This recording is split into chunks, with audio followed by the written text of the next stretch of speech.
Hello and welcome to Gifted Underachievers, a podcast for mid-level creatives with delusional ambitions. In this segment, we talk about creating a network of people you know that you can refer clients to for work that you either can't or don't want to do yourself.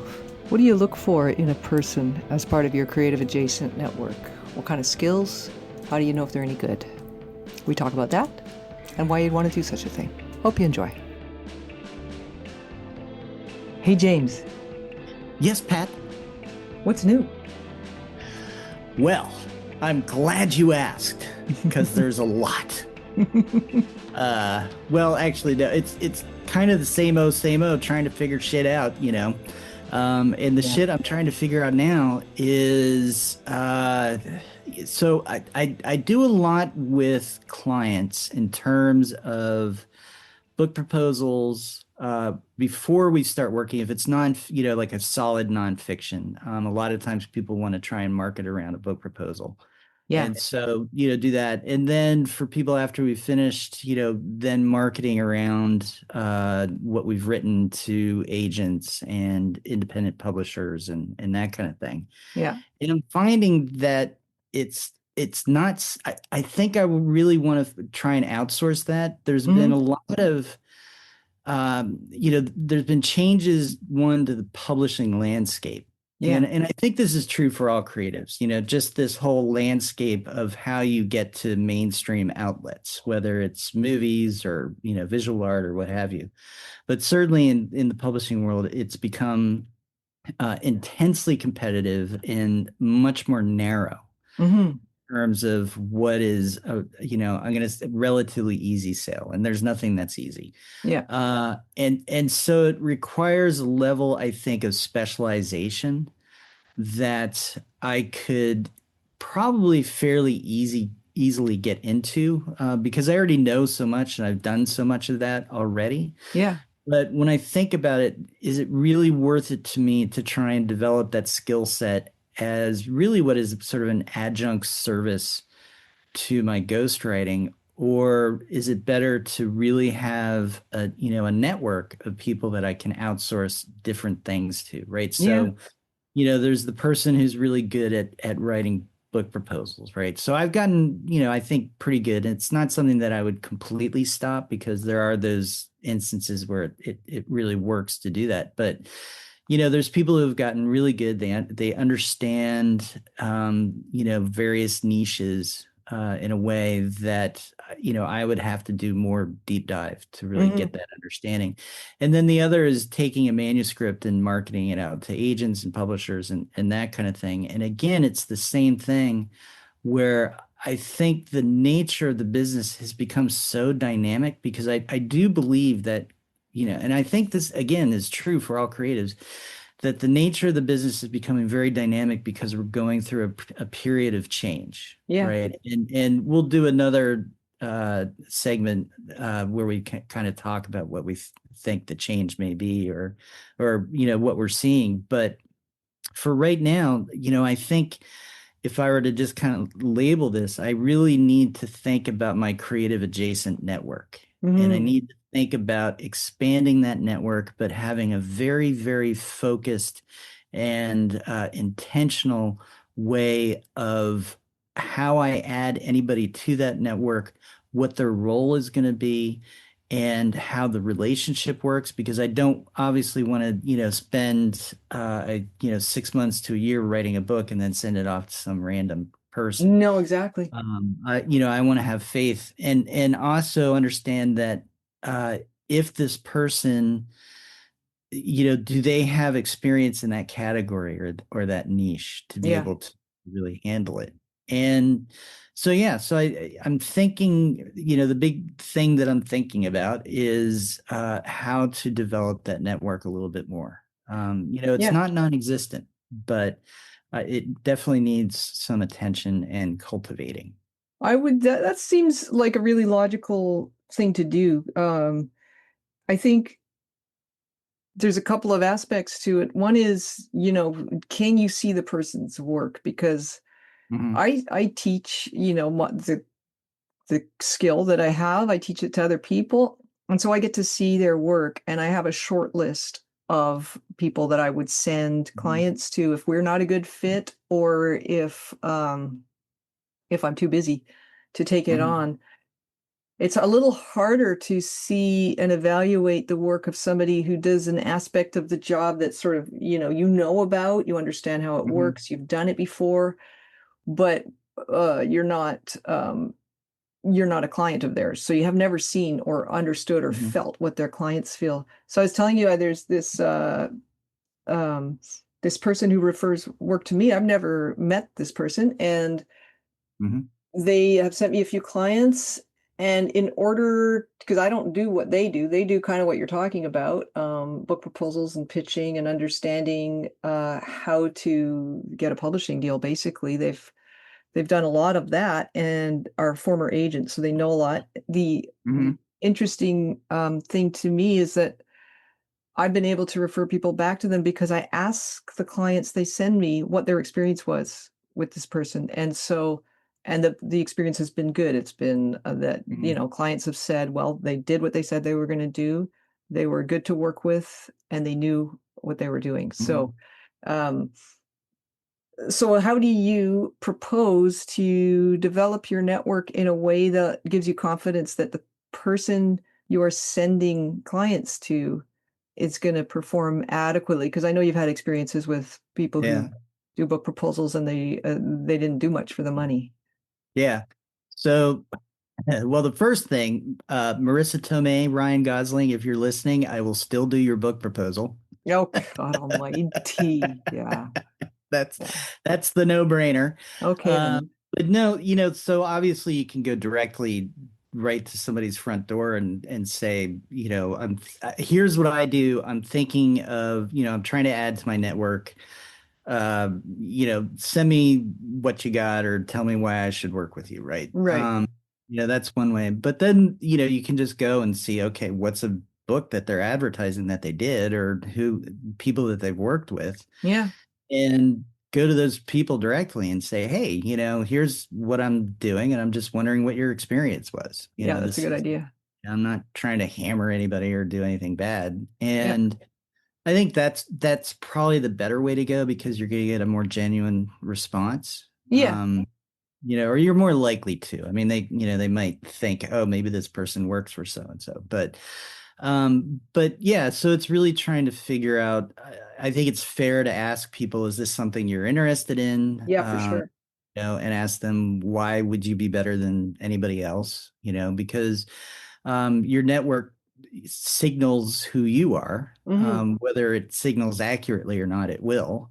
Yeah. Um, so you want to make sure that whoever you're sending anybody to, you really feel confident about. It's like, somebody comes to me and says, I want to go to a hybrid publisher. I have two publishers, depending on the nature of what it is that they're working on, that I will send them to. Yeah. And that's it because I've worked with them. I know them.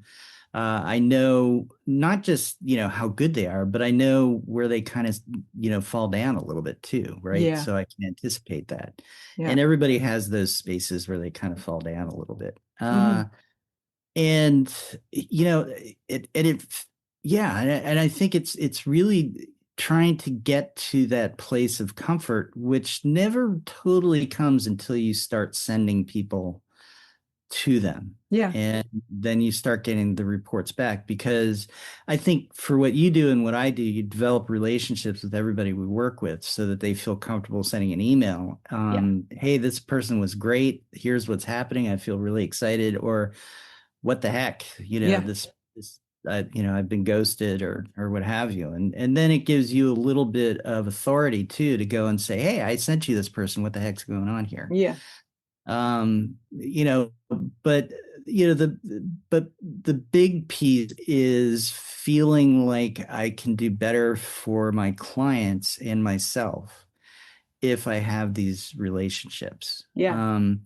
There's also the question of money, right? So is a client going to be able to afford those kinds of things? And I'm going to have to figure that out. Because if I'm working with somebody because they have a story that I really believe in, Hmm. and this happens a lot, but they don't have a lot of money, then that's probably not a great option for them. And I'm going to have to figure out how to step up. or figure out if there's a way, if there's an alternative way to Yeah. get go. So there's nuances. And I guess it also depends in our field on what the client is capable of and willing to take on, because I think, I always suggest to people that almost always Mhm. suggest, especially particularly for nonfiction, um, that a proposal is a good idea. Whether or not you use Mhm. it to pitch the book, you'll use it eventually. But I get Mhm. books in very early forms. It's developmental work, and with nonfiction, sometimes that's a huge overhaul of the concept and Right. all kinds of aspects of the book. And so I suggest a book proposal, and my preference is if they're capable of starting the book proposal, and then I'll come in and review what they've written. If I'm writing it, it's a different type of work than what I enjoy the Mhm. most. And it's also, like you say, it requires niche expertise, and it's actually quite a large ticket item on its own. And, Mhm.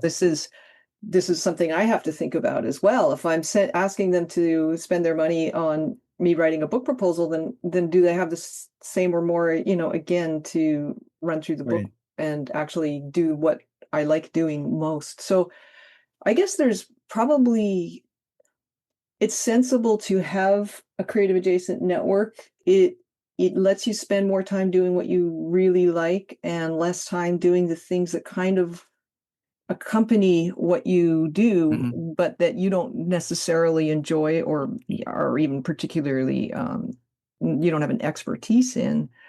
Um, the part where you need to find people that you feel comfortable sending other people to will, like you say, come with time. I mean, we were talking earlier, and you can meet somebody who provides services. You can meet them at a conference and go Oh for yeah. coffee. You can love Yeah. them. You can think they're wonderful, but do they do a good job? You don't know that part. So Yeah. I like your idea of talking to, sending the person a note and saying, this is where I'm coming from. I'm interested in finding more out about what you provide and how you provide it. And, you can see Mhm. testimonials on most of their websites.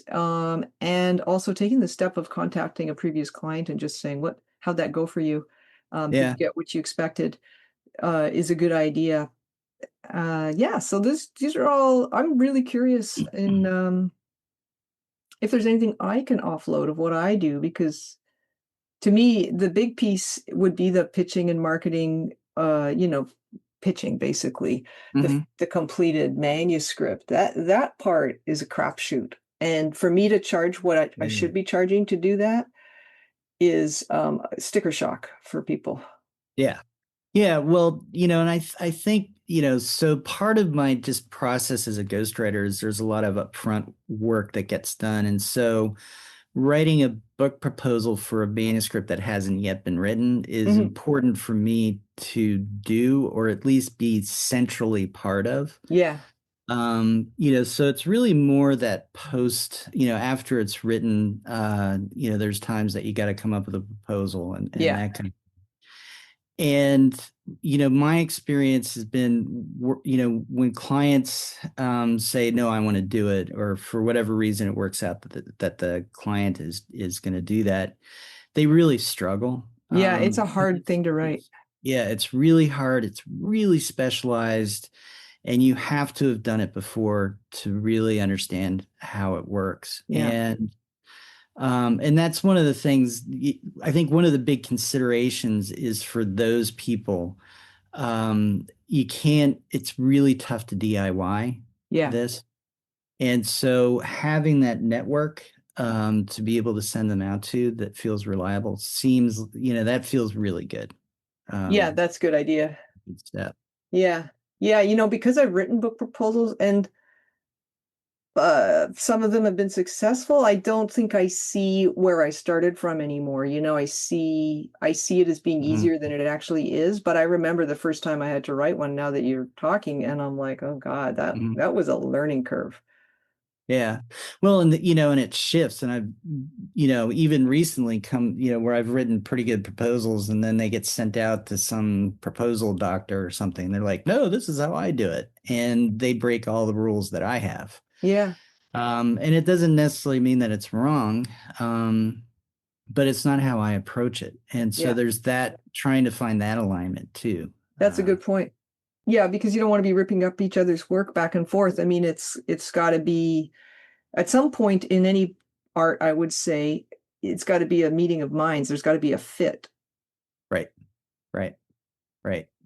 So Absolutely. you can rework the pitch materials from 100 different angles, and it doesn't do you any good, really. Oh yeah. No, if you had if you had a wealthy enough client, you could spend the rest of your career writing their book proposal. Would you feel good about yourself? Just revising and revising, only if that's what they wanted. No, it's not quite there. Let's go to another direction. I've got a better idea. All right. Well, when the check clears, we'll go on the new path. No, Venal. just kidding. I know. Yeah, I mean, there's a point where with all this stuff, as you well know, where you're just rearranging furniture that you've already rearranged. Yeah, on the Titanic. Yeah, yeah. And it's time to get it out the door. Yeah. You but yeah, but anyway, so the point here is really thinking more, even more intentionally than I already do about my creative adjacent network and who's in it, why they're there, what their purpose is, the niche that they serve, and how they're going to serve, the authors and clients that I work with. Yeah. So. That makes sense. And I just, one more thought on that is people, you might come to them for one thing and then they might surprise you or have unexpected tendrils going off into other directions that then you can rebuild a different, like enlarge your network from their network, basically. So, or just even they might be like, hey, I wrote a book proposal for this guy that's really, really great, but he needs a ghostwriter. Yeah, exactly. So yeah, all these ways to create more opportunities. Yeah. Cool. Ready. We did it, and we have a timer running, and we've actually stuck to our timer. Well done. We have done something almost unprecedented, which is, now we're just going to yak along to fill up. Now we're blowing it, so we can fuck it up because we're underachievers. Okay, bye. I'm going to shut the fuck up now. Good. Thanks so much for listening to Gifted Underachievers, the podcast for mid-level creatives with delusional ambitions. You can find us on iTunes, Spotify, and anywhere else you listen to podcasts. Hope you have a great creative week.